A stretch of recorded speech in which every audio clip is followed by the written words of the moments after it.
You know what song I got stuck in my head?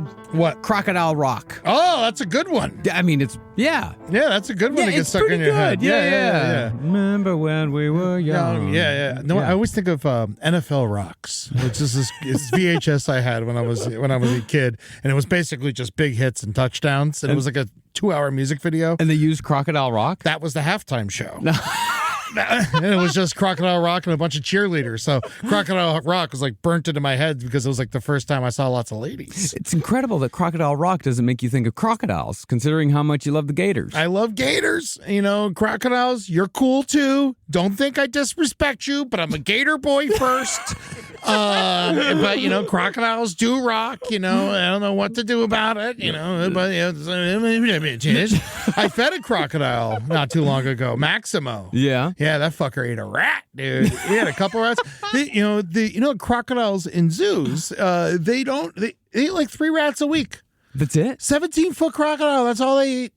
Isn't that crazy? My God, welcome to the last podcast on the left, ladies and gentlemen. My mind is blown. They're only eating 3 rats a week. My name's Marcus Parks.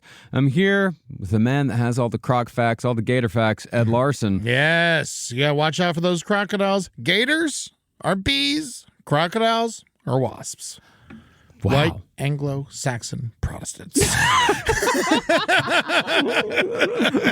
Unfortunately, today, though, we are missing our boy Henry Zebrowski. In case you didn't know, Henry's father passed this week, so we're giving him the week off.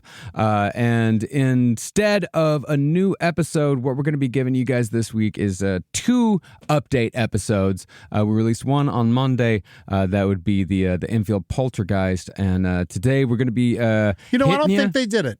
You don't think so? No, the kids? The ghosts. I think they're innocent. This ghost slander has gone too far. That means that the kids did it. Yes. Goes completely against what you said in the update episode. I don't remember. Well, I guess to explain a little bit about the update episodes, what we're doing with that. Of course, we did last update on the left as a SiriusXM exclusive all last year, but now we're able to release those episodes for free to the entire audience on our main feed.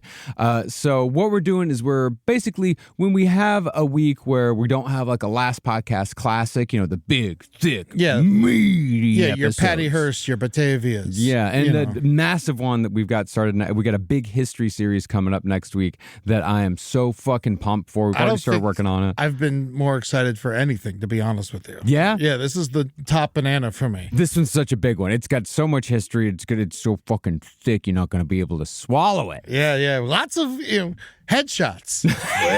That's a little teaser. We got some headshots. It's a really good teaser, and it works on a lot of different levels, really, on this story. So on the weeks that we don't have like a big, thick, meaty episode, we're going to give you guys an update episode to kind of fill in the gap. So thank you very much, everybody, for understanding this week. We appreciate the outpouring of support that you guys have given Henry. Henry very much appreciates it as well. And Jackie as well. And too. Jackie absolutely appreciates it. It's a hard time, and you never know when these things are going to happen. And so shout out to Big Henry. And in honor of you, Big Henry, we're going to talk about your most favorite thing in the world. Columbine. Yeah. I don't know if it might have been his favorite flower. I don't know. It could have been. Oh, if he was there to stop him, if he was the cop on campus. It was 1999, no cops on campus. We had them. Really? Yeah, I had cops on campus the whole time. Wow. But also, like, you went to a tiny school. I went to a school of like 700 kids in my graduating class. Jesus. Twice the size of my town. Yeah. So that's, we're huge. No. Rochester ISD in Texas did not have any cops. We had one cop in town. Actually, you know what? I take that back. We did have a cop on campus because our town's cop was also the school maintenance man. Yeah, you got to have lots of jobs. Yeah, you really do. Yeah, lots of hats, but they're all covered in shit. Yeah. Well, enjoy this update episode, everybody, and we will be back next week with a brand new episode. Some thick history stuff. Can't fucking wait for it. But thank you very much, and we'll see y'all soon. 420, blaze up. Yeah, Columbine. Woo. That's when the cannibalism started. Last update on the left.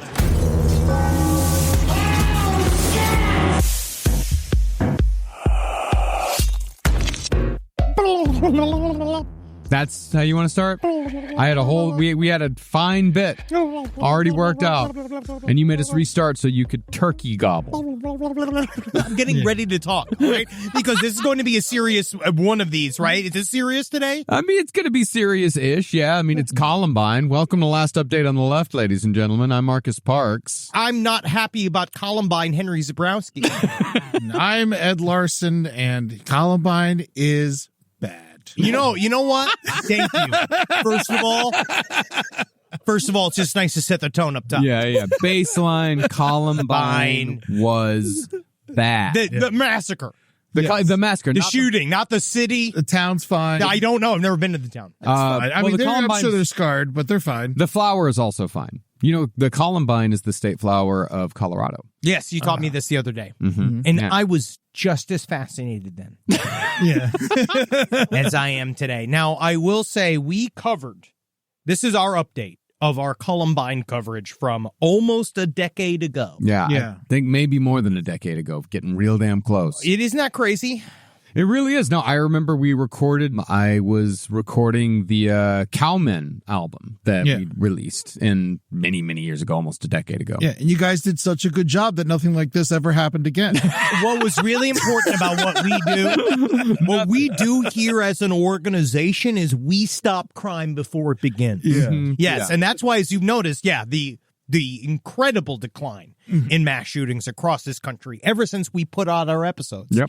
But we did get some things incorrect, which is why we've decided to update those episodes. So, number one, you want to go back and listen to what we talked about back then. It might help. Yeah. Right. Because I don't know if we need to recap the Columbine Massacre. We know what happened on 4/20 in 1999. Man, that was my second 420. Dude. Yeah, I know, dude. It was I was having a great time. I skipped school. By the way, all the kids, all the stoners left. They all skipped school. and they weren't there, but I've skipped school. I'm fucking hanging out. I'm smoking with my boys, and we put on the TV. My fucking buzz just got fucking majorly harshed. No, literally, everyone's just like, I'm going home. I'm going home. I'm going home. And so we now know that it was Eric Harris, Dylan Klebold. I don't think we need to go through all of the various details that we covered from back in the day. I mean, really, I read back through the script that we had. This was actually before we started doing super detailed episodes where we went through like point by point, blow by blow, everything that happened, like we just did with the Anders Breivik series, where we went through the entire thing. With Columbine, and this is how we sort of used to do the shows back in the day, is this like we worked off of assumed knowledge a lot, where we just, assumed everyone listening, like, what Columbine is. If you don't, these guys could let, it's like a paragraph. And then going into like sort of like analysis of the situation, talking about what, people believed at the time and what was the actual truth. And that was sort of the tack that we took with it. We based a lot of the episode, not just on one book. We also used a few articles, but a lot of it was based on a book called Columbine by this guy named Dave Cullen, which is an incredible book. It's fantastically written. And what his supposition was with the book was that, Dylan Klebold was kind of a puppet of Eric Harris. Yes. Eric Harris was the aggressor. Eric Harris was a psychopath. Like, he was the one that was a little more handsome. Dylan Klebold was the one with the big moon face. Yeah. And that they were both ugly. They were both ugly men, yes. But one has to be uglier. One has to be uglier, and Dylan Klebold was the uglier one. Yeah, definitely. But Eric Harris was a psychopath, according to Dave Cullen, and that Dylan Klebold was extraordinarily depressed, and that Eric Harris kind of used Dylan Klebold as kind of a little assistant, someone to kind of cheer him on while he was doing it, and that Dylan Klebold was sort of a passive character, a passive character in this that just sort of went along with the whole thing. And the time when I read the book, like I had my mind blown because I had heard the original sort of pitch about Eric Harris and Dylan Klebold, and we all sort of internalized it as a country because we were forced to. The idea that these were two misunderstood goth kids that were bullied and pushed to the point of murder. And then when Dave Cullen's book came out, that refuted that in a way that we all thought was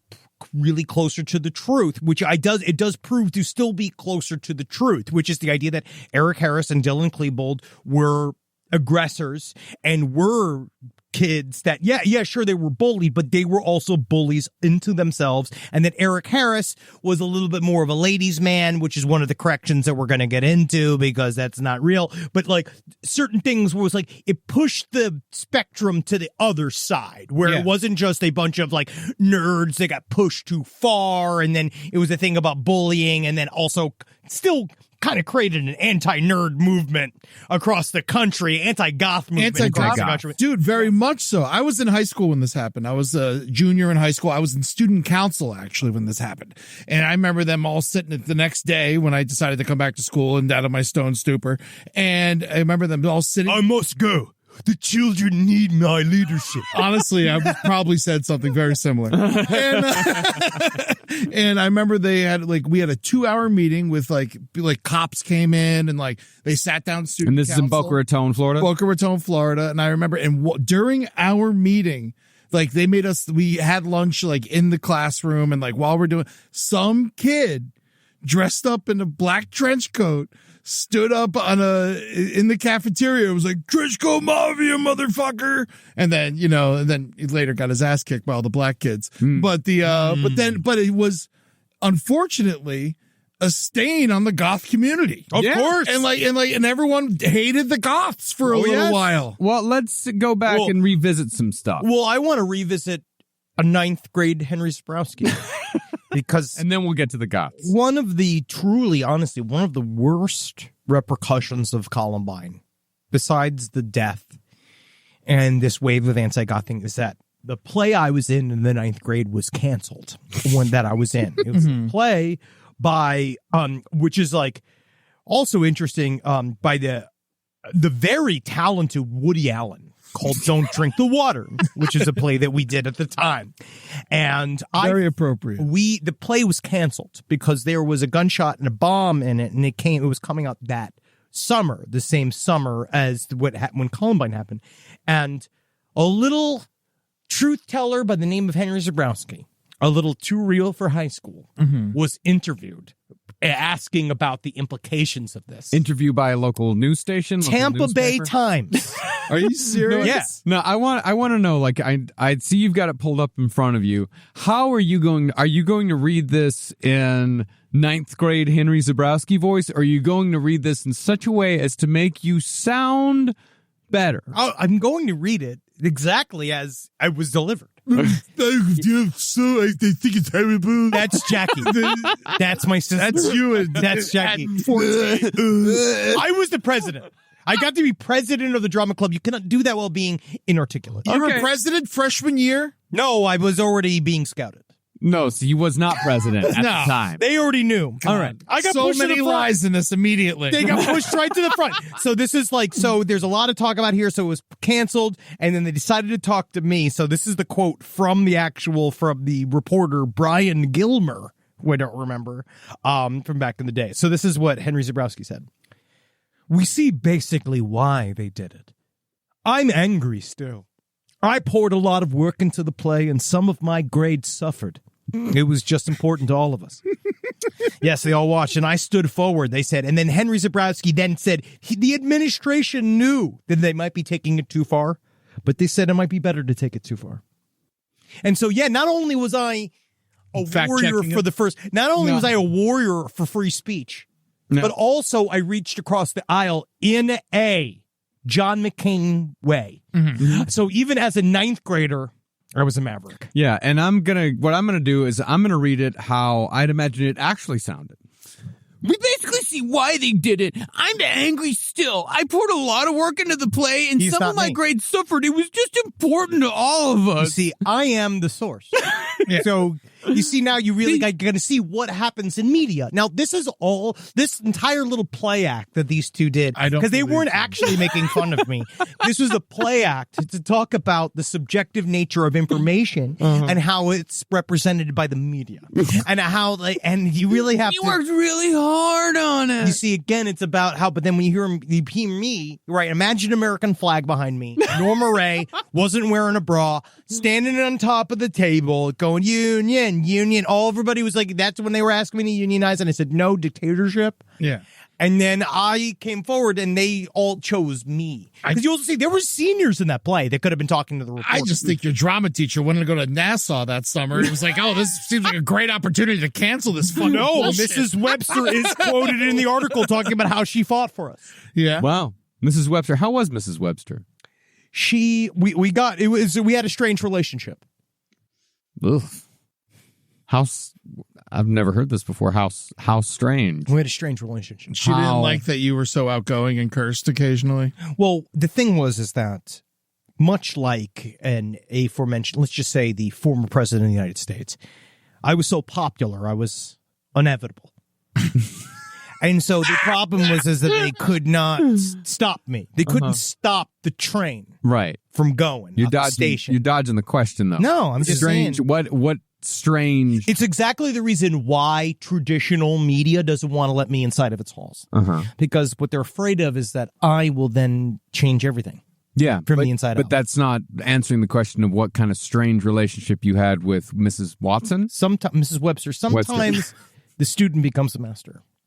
She hated you because you were full of yourself. No. No, we were fine. Okay. But it was weird.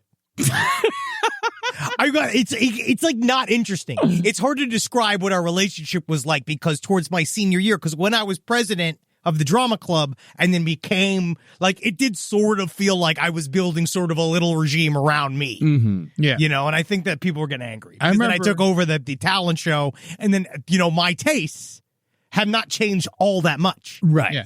But I also had the power of the assistant principal who was on my side. And then we would get together. He would pull me from class so that we could coordinate because we always would do a big lip sync. The popular dudes and the assistant principal would do a lip sync at the end of the talent show. Wow. Yeah. And so we'd always do we did In Sync. We did Full Monty, which is actually, now I realize that's weird. We did Backstreet Boys. Yeah. Full Monty was very popular back then. Oh, yeah, but then I danced the Full Monty stripping dance with my assistant principal. Oh, interesting. Yeah, we took our pants off. Seems illegal. No, you know, we did it. Yeah. Well, 1999, 2000 was the turn of the millennium was a strange time for us all. It I really remember was. my drama teacher junior year pulled me aside and said, "You are keeping me away from having a clean drama department."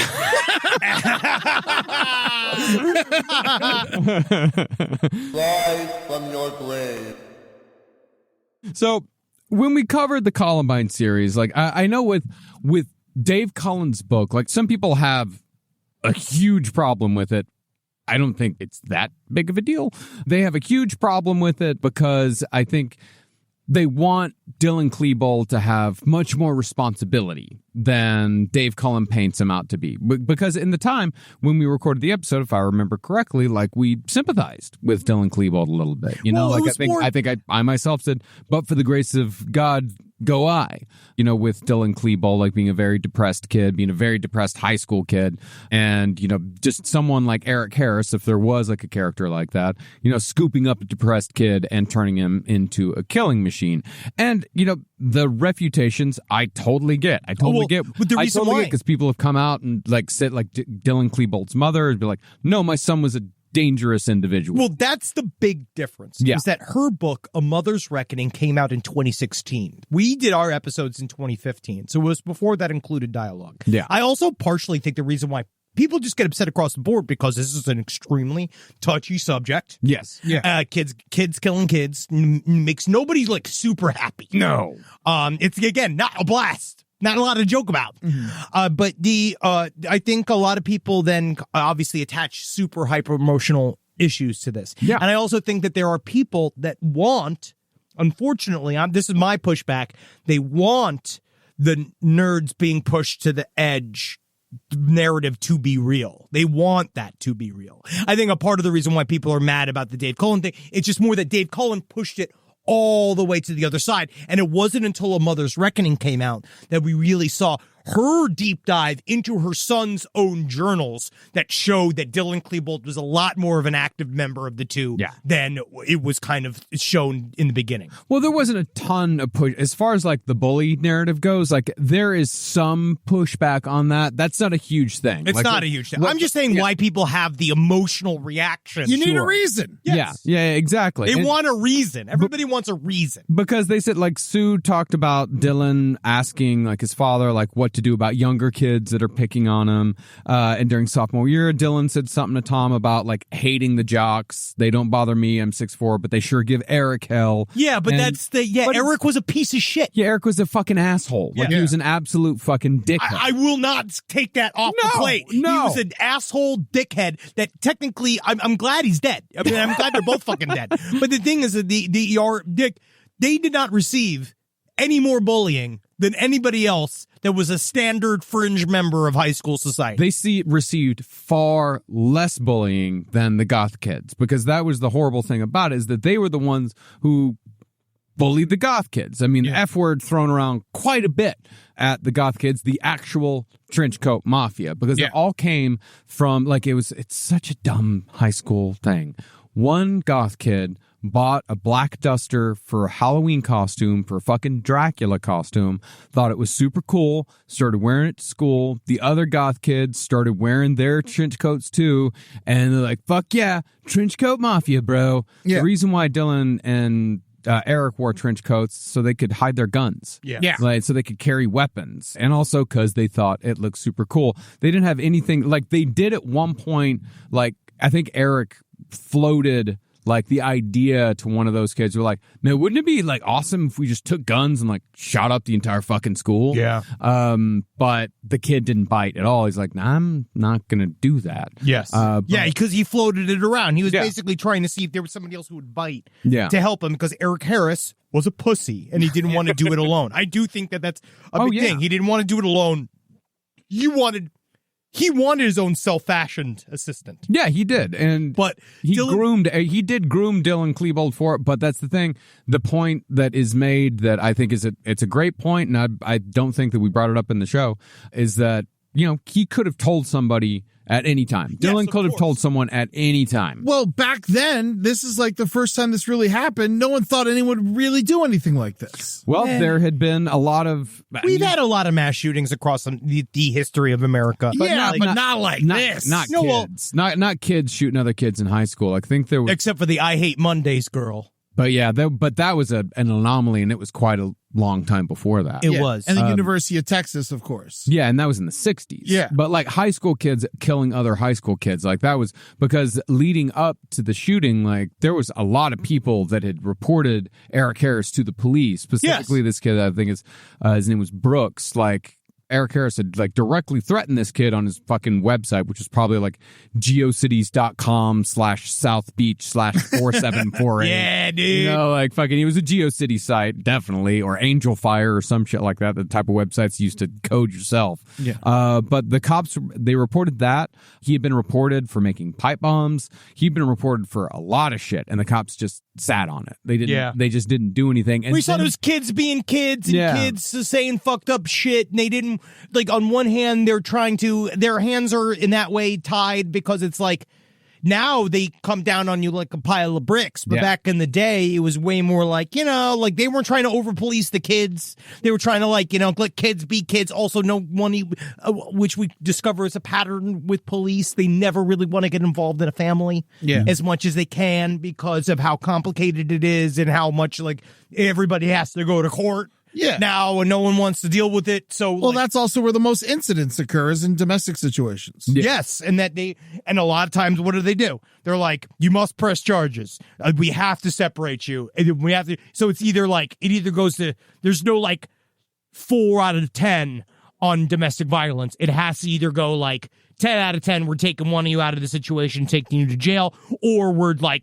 Leaving. We're just gonna be like, all right, bye. You know, like, and so there's nothing they can do. And so something like this, our mistake really was painting, or just fully like this idea that Dylan Klebold was like just some coasting person. And I think it was because we may have identified with him too much. I think that we view, especially as younger I know men. I know I certainly did. Yeah, and as younger men, I feel like it was more like you could see more of this, but as I get older, the more I separate from that, understand that like homicidal actions change everything. Yeah, they do. Like of course, but it's really like that point of it being like everybody gets bullied.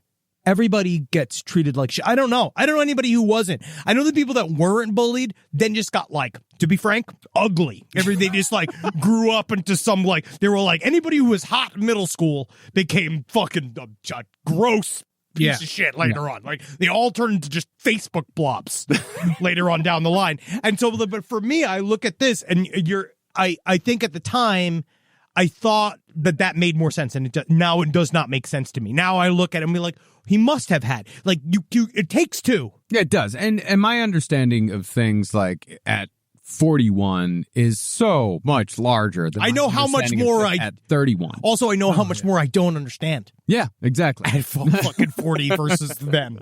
Yeah, I mean, because at 31, I was a lot closer to adolescence than I am now. So still romanticized it. Yeah, a little bit. Yeah, a little bit, and still like looked at that time like in a little bit more like rose-colored glasses. And now I understand a lot more about psychopathology. I understand a lot more about the brains of these people and and what they do, and I have a lot less sympathy. It's just that, but there was one day when, just the moment it crosses over into homicidal nature, then, no fucking sympathy whatsoever. Just none at all. Like you just lose all of it the moment you do. The moment you hurt someone else, it's like fuck any form of violence, in my opinion. Yeah, that's my opinion. Yeah. And there was also, other shit in Cullen's book, like, things that, like, because Cullen made sure to say that Eric Harris was a ladies' man. Yeah, that was the whole. He was pushing it to the other side. Yeah, he was pushing to the other side. The Eric Harris was actually very popular, and he just pushed it too far. He pushed it over, like saying that he got dates all the time. But based on his journal entries, Eric likely died a virgin. But on the other hand, that doesn't, just because you died a virgin doesn't mean that you weren't going on a lot of dates. I was going on a ton of dates before I lost my virginity. Oh, yeah. I think it was more so that he was an aggressive loser, in the aggressive loser category in high school. But still, girls were just saying the words that they thought he was cute. Yeah. Because he was kind of a traditional, especially if you're an elder millennial, there was a style during this time period, 1999, I remember because it was right after I moved from New York to Florida. And in New York, we were all still in 1989. You know what I mean? It was way you all look like you were in the Beastie Boys. Yeah. Yes. Leather jackets and shit. I had my starter jacket, my Looney Tunes, dressed as rappers. I mean, we all had that. Yeah, we had that. Yeah. That was very popular. But then that kind of changed when all of a sudden I moved to Florida, and it was that Abercrombie and Fitch style. PacSun. All that stuff just took over. Janko jeans. Everybody. FUBU. And Eric Harris was a really good example of the style of dude that every girl was kind of talking about at the time. As far as I was concerned, was just thin, spiky blonde hair, looks kind of like the bully from kind of a Doug. Prick. Yeah. Kind of a prick. People, I mean, and I hate to say it, girl. Everybody at the time thought a prick was super sexy. Yeah. I don't know. Maybe I'm crazy. Maybe I'm wrong. It was a rough time. 1999 to 2005 was a rough time for psychologically to be a young man in society. Yeah. It was intense. We were taught all the wrong shit. And we were. Yes, we were. And so Eric Harris, I think, was just a full example of that. And that it was just more that Dylan Klebold was extremely ugly. Yeah. And Eric Harris was just kind of vaguely normal looking. And so some girls just said that he was cute. And that's what he took off running with that. And then also Cullen kind of portrayed the Klebold and Harris families a little bit richer. Yeah. Than they probably were. Far more, yeah. It's it's small factual inaccuracies. He would say that, Klebold's mother was Jewish when Klebold's mother was, in fact, half Jewish. He would say that they were wealthy when really their house was large, but it was a fixer-upper with a lot of rats. Also, Columbine's a nice place. Columbine's a very, very nice someone place. Who came from Boca Raton, a lot of people go poor trying to live in these nice places. Oh, of course. My parents live in a part of Florida that when we were struggling in New York, we then then moved to Florida, and then it was we moved to a nice neighborhood in Florida because we could afford it versus our bad neighborhood in New York. Mm-hmm. And then we were then weirdly not like the poor people in a very rich neighborhood. Yeah, exactly. Because that was one of those sleeper Florida neighborhoods where it was filled with extremely rich people. Yeah, that same thing happened to us. Yeah. I was down the street from Hulk Hogan. Oh, really? Yeah. I had Mike Tyson. Oh, wow. Cool. Yeah, he tried to bring tigers. It's hard. They're like, Mike, you got to get rid of the tigers. What if I told you my animal natures would allow me to connect with the Magical. We know, Mike. I had a guy that everyone called Bo Diddley. Oh, really? Oh. He was weird. And when I used to ride by his house on my bike, he'd sick his dogs on me and laugh and laugh and laugh. I'm sorry, I'm laughing. Bo did it. Get him. He's mostly bones. No, I told this story before. Yeah, his son was arrested for raping his grandmother. Wow. Fucking Christ. Yes. Why are we covering that? No, I grew up in it. And that's the crazy thing about it is that, like, I think I grew up in, like, such a dark, weird place that, like, Columbine was a blip. Oh, Like, yeah, people yeah, barely, yeah. like, it barely registered. No one talking, like, everyone just kind of went, like, Yep. and then no one, but, like, there was no, like, the school didn't address it. Nobody talked to us about it. It was not in any way We had whatsoever. a team of grief counselors. We did too. Yeah, they all came onto the school. No. I don't know why. Yeah, they were No, all. dude, we're in the fucking class. You know, we're like, we look out into the fucking. I could look out the window and see a gun in like my friend's car, like yeah. on the back, on the fucking on the rack in his truck. Like you could see guns. Very different. Yeah, very very different. But yeah, it just barely registered. Like Yeah, there's just a guy with a piece of wheat in his mouth, just going like, "Yep, I guess they just culling themselves." All right, children, now sit down. Let me tell you about why we should have won the Civil War. No, it was no one really paid much attention to it at all. I just remember like I'd read about it in the paper, but nobody really talked about it. It was very bizarre. It was very strange. My play was canceled. My play. I had spent months. My schoolwork suffered. And you know how important I took my schoolwork. Yeah, you're just finally an excuse for my D's. Honestly, it was really like, Columbine, yeah. Columbine's really fucking up my schoolwork. I'm traumatized, yeah. I think it's the difference between like going to a really small school and going to like gigantic. Like you guys went to gigantic schools. Yeah, I had over 700 kids in my class. Yeah, and that's 400 more people than were in my town. Yeah. You know, or 300 more. Yeah. My school's population was like your football game. No, actually, our football game would probably be something like 80. Shit. Like 80 people, if that many, maybe 100. Dude, I had like 45, 50 kids in every class I had. Oh, yeah, dude. We had Man, I used to regularly perform in front of like 1,000 children. I think about that all the time. I used to do the pep rallies. I was like, I would do an hour. yeah. Yeah. No plan. people. I used to just improv in front of 1,000 people. I had awesome. I had like 50 or 60 kids in like the entire high school. Damn.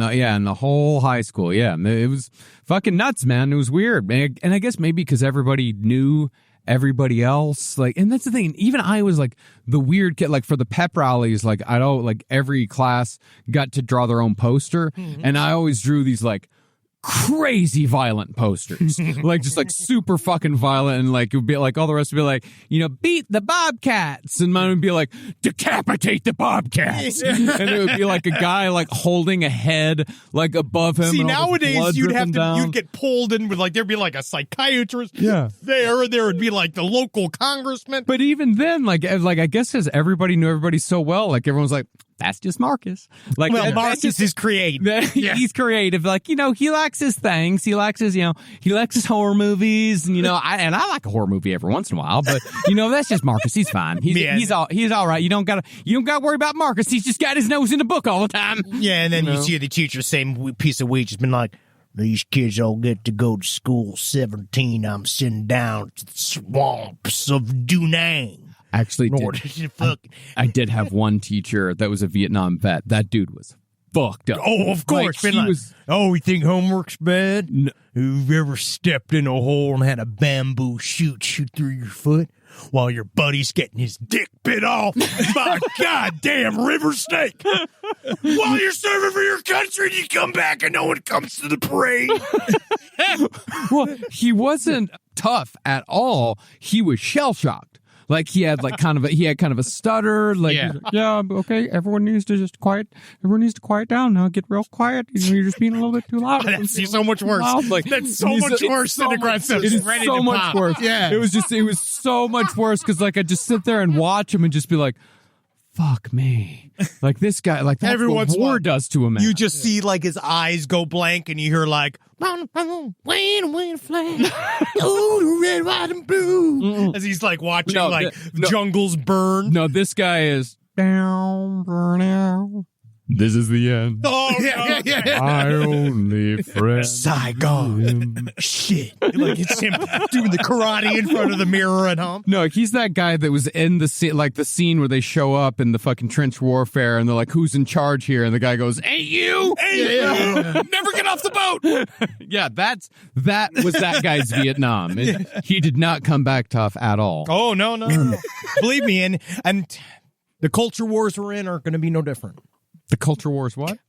That we're in right now? We're all just veterans of the culture war, friend. We are. You and me, Veterans of the culture Eddie. war. This is just we're front lines, Green Berets. In the Right. culture war.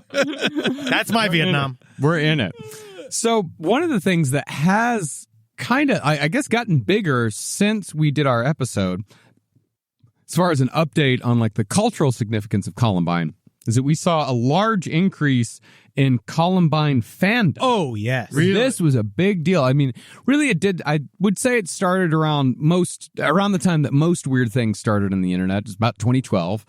That's just the year that everything changed. Tumblr and all of that. The idea, that's when we went full, like, digital hive mind. Yeah. That was like when it was really starting to happen, when we were really starting to see the secret thoughts that probably should have kept secret or kept niche. You know what I mean? The idea of serial killer groupies is not it's not a new phenomenon. No. But it is it got definitely super powered by the internet. Yeah, it really did. And like you'd see like all these, we used to, at our old live shows when we just played exclusively videos, like we'd find like 3 or 4 like Eric Harris tribute videos. Where it would be like there would be like a girl talking about how cute she thought he was and how much she loved him and how so she would crazy. worshipped him and all this shit, like just really insane shit. Remember the homies, the girls that all started like dyeing their hair orange after James Holmes shot up the movie theater. Heath Ledger's performance was so powerful in The Dark Knight, it launched a world of douchebags. Yeah.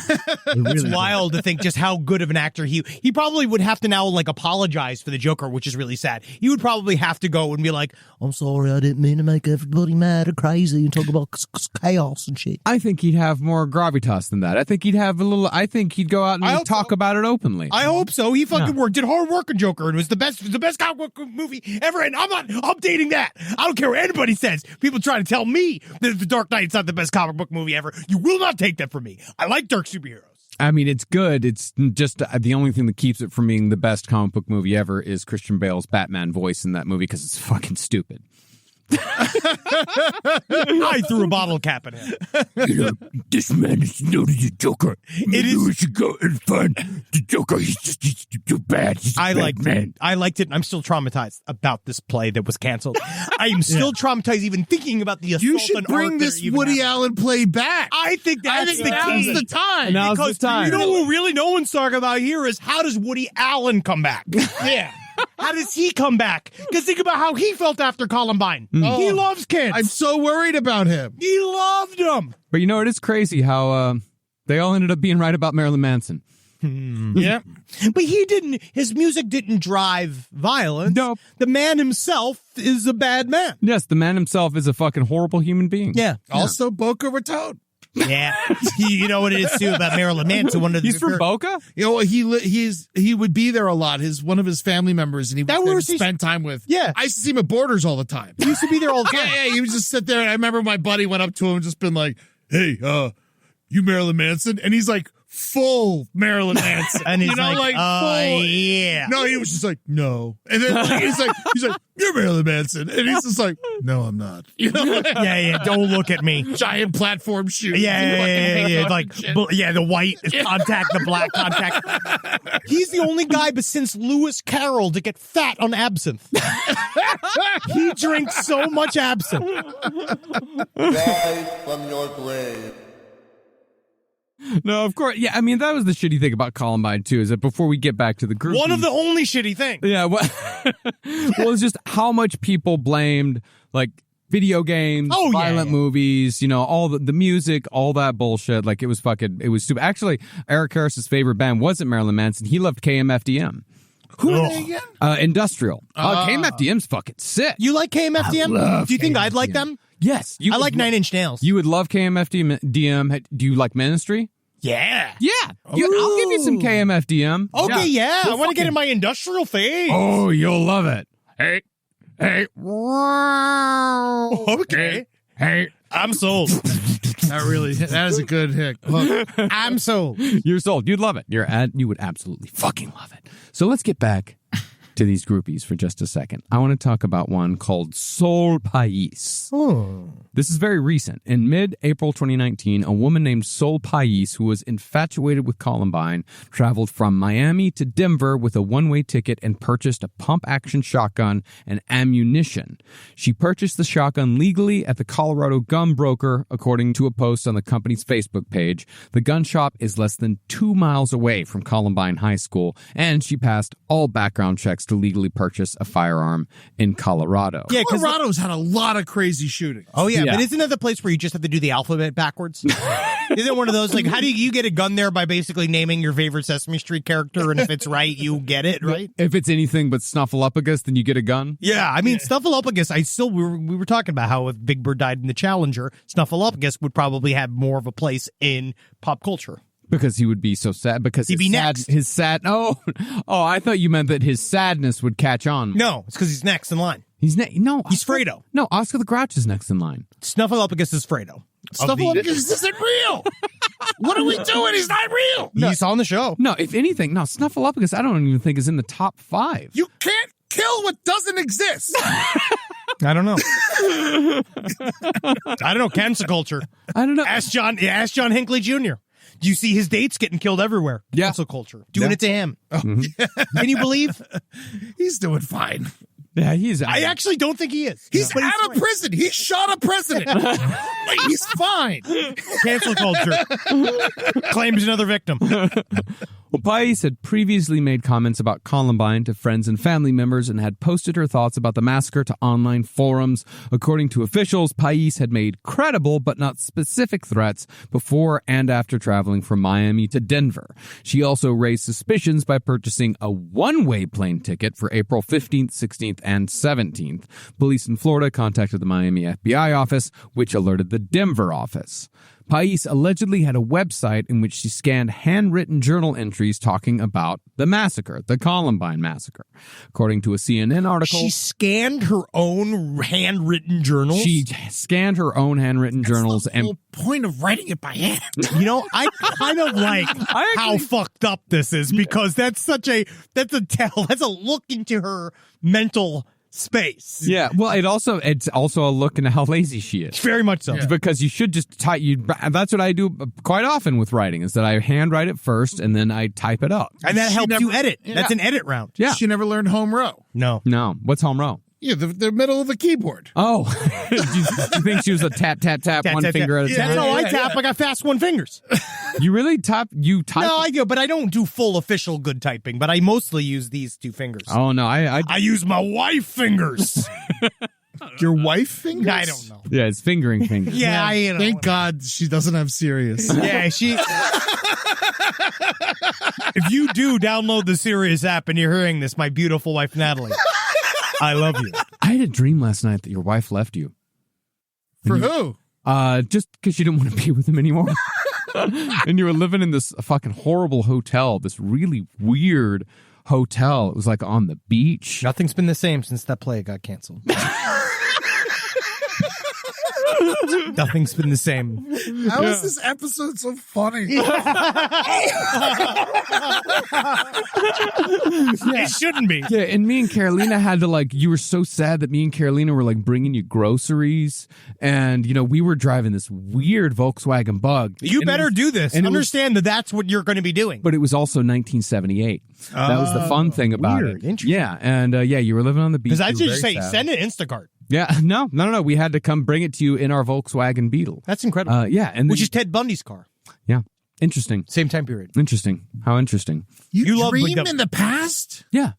Sometimes That's happens. great. That's never happened to me. I've had that happen. I've never been like, oh, look, it's 1952. That's crazy. He's also been researching Cannes for 6 weeks. Yeah. And I feel like that also helps that he's been mentally in 1978. Yeah. 1968 to 1974. I don't care. I do care. I care. Ostensibly, I care. Not enough to be correct. But yeah, and then suddenly, oh man, do you guys ever have that thing in your dream? Do you get really, really, really loud knocks in the dream and it jolts you awake and scares the shit out of I'm you? always had tripping and falling, and I wake up when I wasn't falling. No, the dream was going on regularly, and then I just heard and then I just fucking got up out, and I thought that there was someone outside my window, but there was nothing in there. There was just really loud knocks in my mind. Maybe it was Bill Wilkins. Oh, fuck you. Hey, fuck you, eh? Fuck you. Shit off. Henry's wife can leave him. You need to be mentally prepared for when she leaves. Tell me. Why is it Bill telling me? Don't tell him. Tell me. You have to take care of him for a while. Talk with her. Bill, you tell her.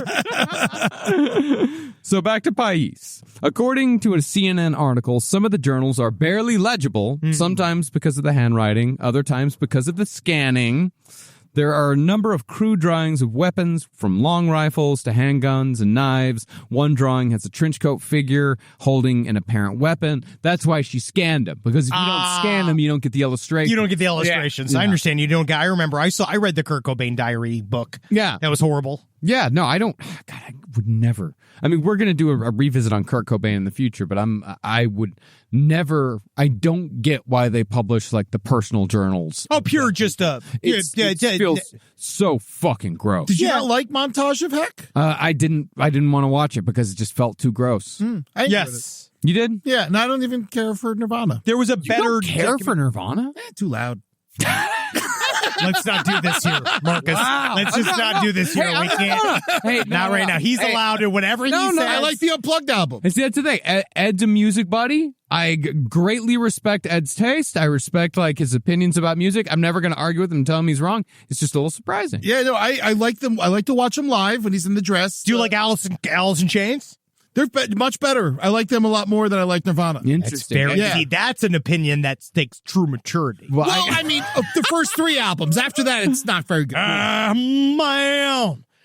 Their Unplugged I like more than Nirvana's Unplugged as well. He's got a beautiful voice, and even though he was barely functional during that Unplugged.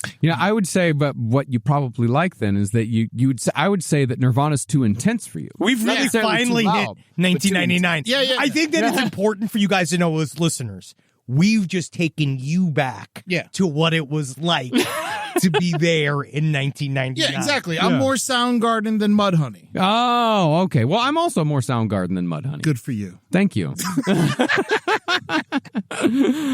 Well, in most of the entries, the individual rambles about feeling like they did not belong in this world or lived in a different dimension. Ooh, yeah, sure. Oftentimes, they would quote song lyrics. One message on the website offered a dark insight into its potential purpose. The purpose of this site is for me to give insight into the thoughts I rarely, if ever, share with others, while remaining somewhat anonymous. One of the messages on its homepage read, "Everything from journal entries to my personal entries. I want to leave a record of myself before I, well... ... I hate I hate that so much. I hate drama queens. It's like, just, if you're going to kill me, do it. Yeah. Don't make a Facebook post. Okay? Yeah. Just shoot me in the head. If that's what we got to do, I don't need to hear all your vamping. Okay? Yeah. Come on, just get it over with. Yeah. Now, I wonder what the song lyrics were. I got to look this up. I'm a man in a box. Drowning in my shit. Oh, my God. Coal Chamber. Oh, yeah. Me loco. Yeah. Me loco. Dude, I fucking love Cold Chamber back in the day. Yeah. You know, Coal Chamber broke up in Lubbock. Really? On stage. Whoa. Yeah, You would have loved this lady. Yeah, I fucking couldn't make the show. I was a big Coal Chamber fan back then, you know, I really loved nu metal. Yeah. And I couldn't make it to the show that night. And my buddy Nixon, like, fucking talked to me the next day. He's like, bro, you should have gone to the fucking show. They fucking broke up on stage. Oh, man. I remember the bass player was very attractive. Very much This so, is a fucking yes. elder millennial zone. I don't give a fuck about your Zoomer fucking ass. This is the fucking real shit, straight from the dome of a bunch of dudes that need blood thinners. Oh, yeah. Fuck yeah, bro. You don't know what that fucking shit was like, dude. Big truck. Yeah, big truck. Big truck. Yeah. No. It's like written by a 4-year-old. Yeah. This woman thought that it was so. This was her Catcher in the Rye. Big truck. Big truck. That's the whole song. It's great. It is. It's really fun. And that cover was really fun, too. It's like the guy in the ice cream truck. Oh, I loved it. Really fun. Yeah. And know what really turned me on? I saw them on the second stage at Ozfest. Yeah. It was a very dangerous mosh pit. Oh, Probably yeah. the most dangerous I ever saw. There was a skinhead with a knife between his fingers, and he was slicing people up. And then some big ass dude just came by and clocked him and knocked him unconscious. It was wild. Jackie and I went to go see Billy Joel at MSG. I also loved it. You remember when we went to see Bob Seger and we all sat? Oh, my God. That was my favorite. That was amazing. No, man, there was some fucking great mosh pits. Like Slipknot was an incredible mosh pit. We God. have lost the plot here. We gotta get back to These the guys story. loved Cold Chamber and Slipknot. Well, they're fucking dead now. No, They're all dead. I would say they died right as Slipknot's first album was coming out. They would have I loved think them. it was 99 when Yes. Slipknot, maybe 2000. They would have loved Iowa. They would have loved it. Well, 19 school districts, including Jefferson County, where Columbine is located, closed while police searched for the woman. She was found dead near the base of Mount Evans on April 17th, 2019. That was 3 days before the anniversary of Columbine of a self-inflicted gunshot wound. Her body was found at the Rest House Trail near the Echo Lake Lodge in Idaho Springs, Colorado, approximately an hour away from Littleton, where Columbine is located. It's actually really sad in a way that she committed suicide, but also I'm glad she did that instead of killing other people. Yes. Did she kill herself with a shotgun? Yeah. Damn. Yeah. Yeah, dude. Fucking Same thing crazy. with, did you research about how Cagney Lynn Carter, the porn actress, also, she did the same thing. Full on. Damn. Yeah, shotgun in the mouth. Not good. Oh, Jeez. Is it a bummer? Cagney Lynn Carter? Yeah, I was a fan. Kurt Cobain. Here we go. Full circle. I was a fan. I liked her work. She seemed like a nice lady. Let me see here. She seems like it was sad. It seems like porn is a horrible. It's been like porn and wrestling. It does a tough lot business. of really, it does bad things to people's brains. She looks like Casey Anthony. That's why I liked her. Not necessarily. Well, no, she's blonde. She looks a Man. lot like Casey Anthony. When I worked at the Village Really? Warehouse. I don't think she looks like Casey Anthony. Take another look. I don't think she looks like Casey Anthony. She Well, that's with does. her with brown hair. I had when I worked at the Village Poorhouse, I had a bartender that looked exactly like Casey Anthony when she was going out drinking all the time, and the pictures started showing up, and then I was like, "Oh my God, Meredith, what are you doing in In Florida?" Boca, yeah. And then she was like, "Oh, it was me." Oh my God. Poorhouse. One day we're talking about 420, and I'm like, oh, like the thing about 420 is, in Columbine, all the kids who smoke weed, they all survive because they skipped school. Yeah. And then one of the bartenders ran to the bathroom crying. I was like, what happened? They were like, she was at Columbine. Her friends died. Yeah, cool. Thank you. And Good. I was like, I'm sorry. I'm sorry. I'm like this. I don't know what else to do about it. I wish I was different. You know how many times I've said that exact yelling statement? I wish I wasn't this man sometimes too. Yeah, me too. Actually, it was 3 days ago that I was like, God, I wish I wasn't like this. Yeah, it's just, what am I going to do? I'm talking to my wife on the couch. I'm just like, I wish I wasn't like this. Yeah. I wish this wasn't my brain. I wish I wasn't like this. I wish I was something else. But you know what? That's what's putting food on the table, brother. It is. All right, that fucking dark little bean of yours, all the torment you put yourself through every single day, even in your dreams. You are a podcaster. And yeah, that might not sound like much of a title to a lot of people. It really doesn't, especially the HVAC guy that asked me today what I did for a living. living, and I told him, and he didn't know what it was. But you know what? For Good for people him. that Yeah. do know, they like that. By the way, I got a good HVAC guy for you. Oh, yeah, good, great. Yeah. No, I need a guy who knows how to suck. You can't trust those guys. Yeah, he's anti-HVAC, but HVAC people. But I know also they're very helpful, but I've caught them napping before. they do whatever they want.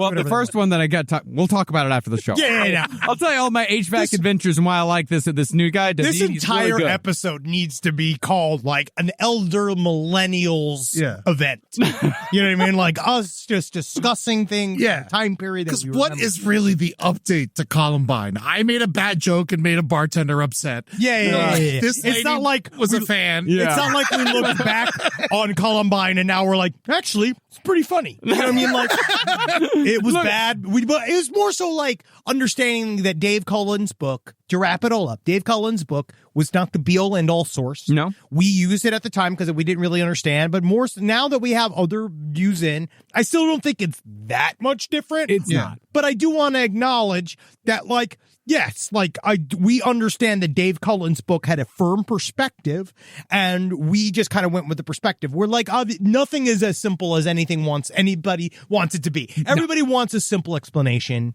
Yeah. But Dave Cullen's work on like the cover up of the police, them covering up Yeah, that all the was things they great. missed, that was great. Like how all the myths of Columbine were created, all of that was like, that's solid fucking information. Like the girl who said yes, like how that myth was created and how like the pieces of shit who perpetrated that myth, like made the girl who actually said yes, made her feel like shit and told her she was a liar and all that. Like Cullen did a lot of really great work in that book. Yes. It's just that he had a story that he wanted to tell, and he skewed the narrative of like Dylan Klebold, who he was as a person. He skewed it towards that narrative. And that's his prerogative. That's fucking nonfiction writers do that all the time. And, I guess decide for yourself whether that negates everything that he wrote. I don't believe it does. I believe that he made a bad narrative decision as a writer, but that's it. It's important that when we do our research on Last Podcast on the Left, like we really do consider many views on the subject. We try to get like a stereo version as much as we can. Yeah. But it's also, we are using sources. And so every source, no matter what you do, you're not going to escape bias. It's not going to happen. But knowing now, as older people who've been doing this longer, like the way to do it is to put three conflating and literally conflicting views together and see where they line up. And then also, what do you know about humanity? Which is why it's important for me. That's why, when I get my diamonds delivered, I go out to the guy to the car. I don't want him to have to walk all the way through the security gates and the moat when he gets to my house. I walk out. All the dogs. Yeah, I go out to him because, like, I want him to see the guy who's getting the Rolex jockstrap. I want him to see that guy. Can I ask a hypothetical before we go? Sure. Columbine doesn't happen. Mm-hmm. Do all these other spree shootings happen still? Yes. You think so? Absolutely. Why is America headed that way? The internet. The internet? The internet. The internet is fucking with us in ways that we will not understand for another 50 years. And no proper mental health infrastructure. There's America is just gotten a little crazy, and we got no place to go if you are a dangerous person, but you have yet to commit a crime, but you're kind of on a way to do it. Like, there's no way to sort of like track and flag when someone's been talking about this behavior, even though there's probably many ways we could do it. Like we just saw it happen with that Ethan Crumbly with the two parents that essentially they both were the first time ever you had a mom that got convicted of manslaughter for like helping the kid, basically buying the gun for the kid that went and shot up a bunch of people. Yeah. Like we're just in a weird place. The reason why we blame the internet is just because the human brain just seems like it's not supposed to handle this many points of view at once, and it drives people crazy. There's also no media literacy. Nobody knows how to fucking read a newspaper or understand that the internet, your algorithm is only built to your specifications, so they think that the computer's talking directly to them and it's saying the truth. But, Adam Lanza, he wasn't on the fucking internet a whole bunch. Like there's not, some of these guys are definitely outliers, of course, but I think I don't know if we're going to understand the mass shooter phenomenon for a long time. It has to kind of stop for a while. You know what I mean? Yeah. Like, in order for us to look back on it, it has to kind of, we need a break. Yeah. And then we can look back on all the data. Well, it's the I've been reading this fucking incredible book by David Mitchell. He was the dude. He was Mark Corrigan in Peep Show. Okay. He recently wrote a history book about like the history of British rulers. That's fucking incredible. It's so good. But he talked about like Dan Carlin talks about the great men theory of history. The other side of that kind of refutes the great men theory of history is the trend theory of history, is that these things happen no matter what. That's just, if it wasn't William the Conqueror in 1066, it would have been somebody else. Yeah, Randy. Who who united England. It might have happened a couple years before or a couple years after, but eventually, like, just the trends come. But that's a view that's just how history works. Like, it's just waves that we can't, things just fucking happen. Yeah. Like, things just happen and we can't do anything about it. And that's just the way history is. And it's like more of a chaos theory type of way of looking at it than it is like a prime mover way of looking at it. So who knows? It's probably a mixture of the fucking two. It's probably a mixture of both. Yeah. And like going back to what you're saying about the internet and social media having such a big influence on it, one of my best friends in the world, he's a teacher down in a school very close to Parkland, next town over. Jeez. And when all that shit went down, it's the next day he's talking to his students and they're just, the curriculum goes out the window and he's just like, what do you think, as students, as peers, like, why do you think stuff like this keeps happening? And every kid in the class said it's because of social media, it's because of the internet. And then he's like, do you think we should get rid of it? And every kid said no. Fuck. Yeah, because they don't know how to get out of it. They're addicted to it. They're literally addicted to it. Yeah. But hopefully we're getting there. And then, even though the sun is conscious, we know for a fact that the sun can think, right? I've been seeing this around so many fucking places. Look, and just send the sun flare. Let's just do it. It might hurt the podcast for a while, but guess what? We're going to take the podcast on the road and do it with megaphones live everywhere across this country. So guess what? It might help. Yeah. It might be fun. All right. Goodbye, everybody. Thank you for listening to the last update on the left. We'll see y'all next week. Hell, Satan, see you on all of the things. TikTok, LP on the left. After we've just talked about that. Yeah, sure. Go on social media. Go patreon.com/last podcast on the left to see the main hub show in video version. You can see our bodies flapping around. And we are also doing a live show that is not just the podcast. Go to lastpodcastontheLeft.com. We're going to various North American cities, Including Denver. and various Australian cities. Go check out the JK Ultra Tour.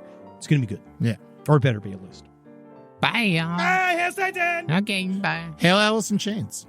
Yeah. Sure. I don't care for them.